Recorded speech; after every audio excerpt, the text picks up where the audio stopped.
découvrons Christ dans l'Ancien Testament au travers de cette histoire. Dans Genèse chapitre 22, la Bible raconte l'histoire d'Abraham. Un jour, Dieu vient lui dire, prends ton fils unique et va le sacrifier pour moi à la montagne. En réalité, dans cette histoire se cache l'une des révélations de Jésus-Christ dans l'Ancien Testament. En fait, Isaac symbolisait Jésus-Christ, que Dieu le Père devrait prendre pour aller le sacrifier, pour pouvoir restaurer la communion entre lui qui a été brisée par le péché. Pourquoi Dieu vient dire à Abraham, prends ton fils, ton unique? En réalité, Abraham n'a jamais eu de fils unique. Il avait aussi Ismaël comme fils. Mais pourquoi Dieu vient lui dire, prends ton fils, ton unique? En réalité, Isaac était le fils aimé d'Abraham. Isaac était le fils qui était sorti d'Abraham, c'est-à-dire au travers de sa femme. Isaac était le fils que Dieu avait promis à Abraham.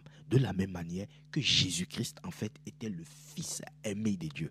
Jésus-Christ, en fait, était celui qui était sorti de Dieu. Jésus-Christ était celui qui était promis par Dieu pour pouvoir mourir pour le pardon du péché de toute l'humanité. En réalité, Dieu également n'a jamais eu pour seul fils Jésus-Christ. Quand on lit par exemple dans Genèse chapitre 6, le verset 2, la Bible parle des fils de Dieu. Quand on lit également dans le livre de Job, chapitre 1er, la Bible parle également des fils de Dieu. Enfin, le thème fils de Dieu est utilisé généralement pour parler des anges. Or, on dit que Jésus-Christ est le fils unique de Dieu, de la même manière que Isaac était le fils unique d'Abraham. Donc Dieu devrait prendre la chose qu'il avait le plus cher pour pouvoir le sacrifier, c'est-à-dire son fils, son unique, pour pouvoir le sacrifier. C'est pourquoi lorsque Abraham partait pour sacrifier Isaac, il prit avec lui du bois.